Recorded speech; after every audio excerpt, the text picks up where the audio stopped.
بسم اللہ الرحمن الرحیم۔ السلام علیکم ناظرین، میں طارق اسماعیل ساگر آپ کی خدمت میں حاضر ہوں۔ ناظرین کرام، میں پاکستان کے موجودہ حالات اور اس پہ جو ہامند میر اینڈ کمپنی کے جو خیالات ہیں، جس طرح کی یہ کا بیانیہ یہ انفارچونیٹلی اسٹیبلش کرنے کی کوشش کر رہے ہیں، اور جس طرح کچھ ہمارے جو سیاسی بازیگر ہیں انہوں نے ان کو بیوقوف بنایا ہوا ہے، یا انہوں نے ان کو بیوقوف بنایا ہوا ہے اور گمراہی پہ لگے ہوئے ہیں پاکستانی قوم کی۔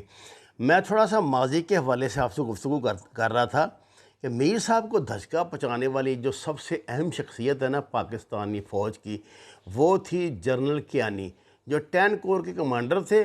وہ پہلا شخص تھا جس نے پاکستان میں موبائل ڈیٹا کی انویسٹیگیشن کا طریقہ وضع کیا اور کامیابی کے ساتھ القاعدہ کے نیٹ ورک کا سراغ لگا لیا۔ اسی میں فاٹا میں قائم غیر قانونی ایکسچینج اور کمیونیکیشن نیٹ ورک پکڑے گئے۔ بعد میں کیانی DGISI بنے اور آرمی چیف بنے، اور انہوں نے انتہائی ٹھنڈے دماغ سے ایک پالیسی بنائی جس پہ عمر راحیل شریف نے کیا، اور بے شمار شہادتوں اور جسمانی قربانیوں کے بعد القاعدہ کو اس تاریخی شکست سے دوچار کیا جس سے وہ دنیا میں نہیں آج تک ہوئی تھی۔ اب بات آ گئی روس کی، اور بڑا بیر کے اور امریکہ اور روس کے درمیان سرد جنگ تھی، اور بڑا بیر ہوائی اڈے کے جنرل ایوب خان نے جو اڈا دیا تھا، یہ بھی ذرا سن لیں۔ پاکستان نے بڑا بیر اڈا امریکہ کو دیا ہوا تھا، جو ہماری ملک کی پالیسی تھی۔ ایک آزاد ملک اپنی مرضی سے جس سے چاہے اتحاد کرے، کیونکہ روس کمیونسٹ ہمارے پڑوس میں اپنی چالیں کھیل رہا تھا۔ یہ زمانہ دیکھیں نا، 50-60 کا زمانہ ہے جب وہ کمیونسٹ تحریک اپنے نقطہ عروج کو چھو رہی ہے، اور دنیا میں یہ کمیونسٹ بغاوتیں ہو رہی ہیں، اور دنیا جو ہے سر جنگ کا بہت بری طرح شکار ہے۔ تو ایک آزاد ملک، ظاہر ہے کمیونسٹ ہمارے پڑوس میں اپنی چالیں کھیل رہے تھے، افغانستان میں اپنا اثر و رسوخ بڑھا رہے تھے، اور روس پاکستان کو ہڑپ کرنے کا ارادہ رکھتا تھا۔ لہذا دفاعی پالیسی کے مطابق امریکہ سے تعاون کا فیصلہ ہوا۔ اب یہ روس کا اس زمانے میں پاکستان سے متعلق جو نظریات تھے نا، یہ ہمارے نہیں ہے۔ 1940 سے پہلے سے 1936 میں MI5 نے اسی بنیاد پہ نا، یہ جو چمن کے اوپر اگر کبھی آپ جائیں نا تو ادھر بلوچستان میں، تو آپ دیکھیں جب آپ چمن سے بارڈر کی طرف جاتے ہیں تو اونچی پہاڑیوں پہ مورچے بنے ہوئے ہیں۔ یہ مورچے انہوں نے روس کو روکنے کے لیے بنائے ہوئے تھے، 1936 میں بنائے تھے۔ تب بھی انہیں پتہ تھا کہ یہ کسی نہ کسی دن یہ گرم پانیوں کی طرف ادھر آئے گا۔ حالانکہ سیکنڈ ورلڈ وار میں روس دیکھیے ان کا ساتھی تھا، لیکن یہ پالیسی اس کی یہی تھی کہ روس نے گرم پانیوں میں آنا ہے، اور وہ اس کے لیے افغانستان ہی سب سے بڑا یہ رستہ تھا۔ اچھا، دفاعی پالیسی کے مطابق پاکستان سے تعاون کا پاکستان نے بجائے اس کے روس کے 2 عالمی طاقتیں تھیں، امریکہ سے تعاون کا فیصلہ کیا۔ بعد میں بڑا بیر کو خالی کروا لیا گیا، لیکن روس پھر بھی بعد میں آیا اور 1971 کی جنگ میں پاکستان کے خلاف انڈیا کا ساتھ دیا۔ اس ساتھ میں حامد میر کے ابو جان بھی شامل تھے۔ بقول اس کے میں تو نہیں مانتا کہ وارث میر صاحب جو ہیں وہ کبھی بھی پاکستان توڑنے کے حق میں رہے تھے، یا وہ یہ چاہتے تھے کہ بنگلہ دیش علیحدہ ملک بن جائے۔ یہ کہتا ہے تو ہم مان لیتے ہیں۔ بہرحال مشرقی پاکستان علیحدہ ہو کر بنگلہ دیش بنا، حامد میر کے ابو کو ایوارڈ مل گیا، حامد میر وہ لے آیا، لیکن روس کی سختی آئی کہ 80 کی دہائی میں افغانستان پر قابض ہو گیا۔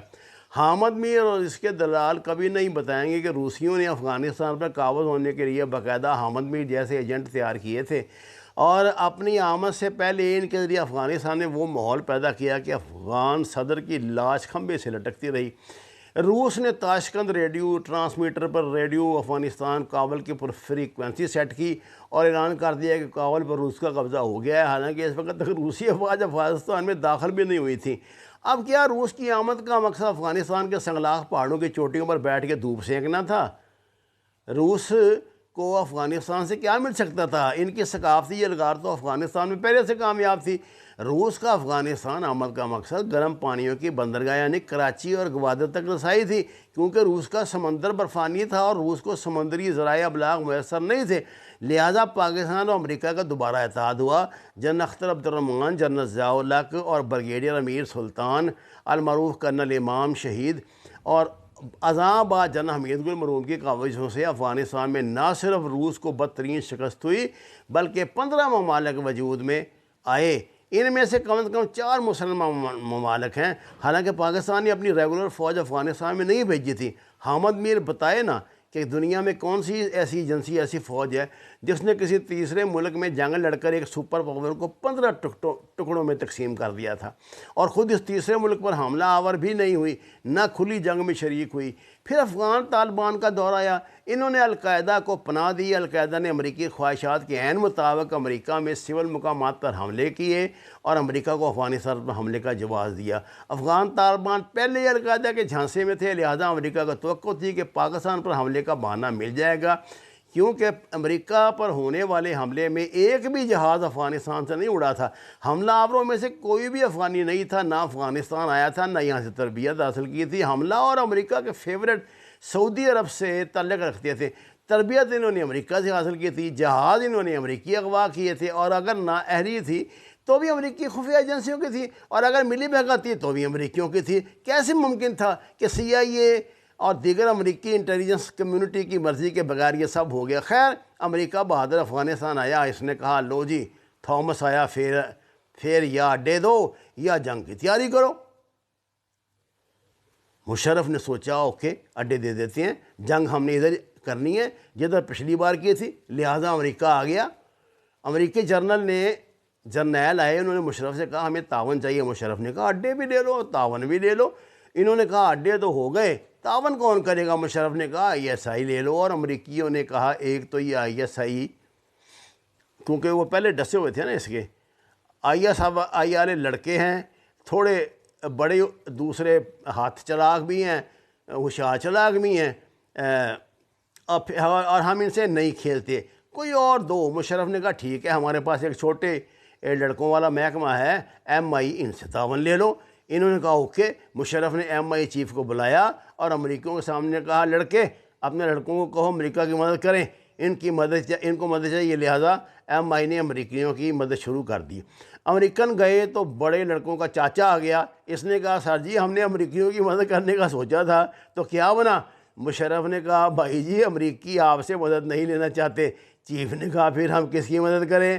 مشرف نے کہا تسی انج کرو جن کی پہلے روس کی باری مدد کی تھی، امریکہ کی باری بھی ان کی مدد کرتے رہو۔ یہی وجہ تھی کہ جنرل حمید گل دعویٰ کرتے تھے کہ ہم نے امریکہ کی مدد سے روس کو افغانستان میں شکست دی ہے۔ اب انشاءاللہ امریکہ کی مدد سے امریکہ کو افغانستان میں شکست دے گی۔ اللہ بخشے جنرل حمید گل تو فوت ہو گئے، لیکن 2001 میں جنگ شروع کرنے والے امریکہ کو 2019 میں پتہ چلا کہ پاکستان نے ہمیں ہماری مدد سے شکست دے دی ہے، اور بڑی چالاکی سے ہمیں دوسری طرف دھکیل دیا ہے۔ اب حامد نے بتایا کہ پاکستان نے دوسری سپر پاور کو شکست دے دی، پہلے روس کو دی پھر امریکہ کو دی، تو اور کیا کرتے پاکستانی جرنیل؟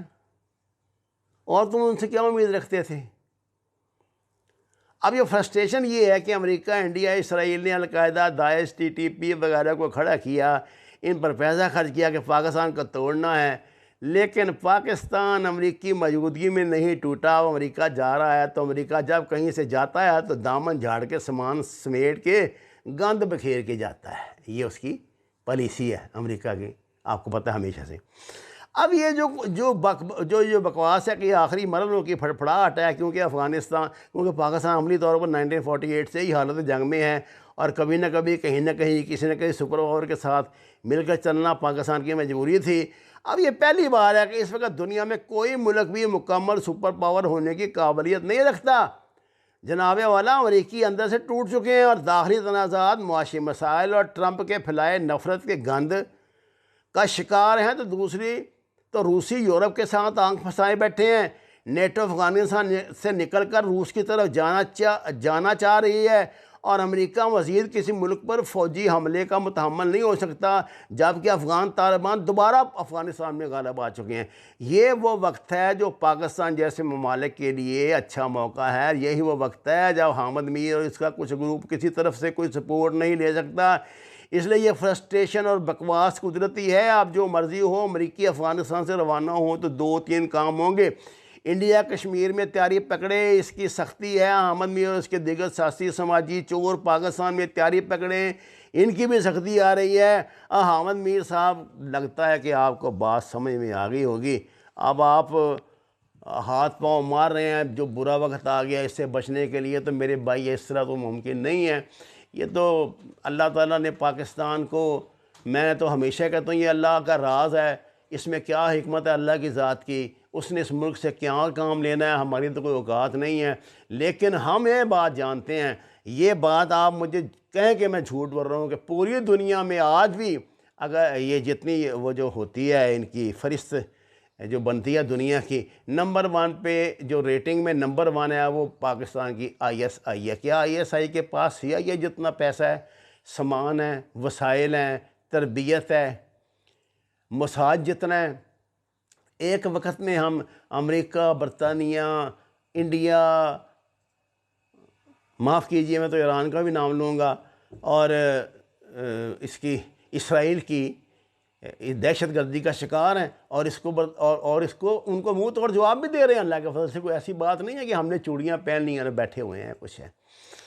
تو اس لیے اس گندے کھیل سے نکلو، انسان کے بچے بنو۔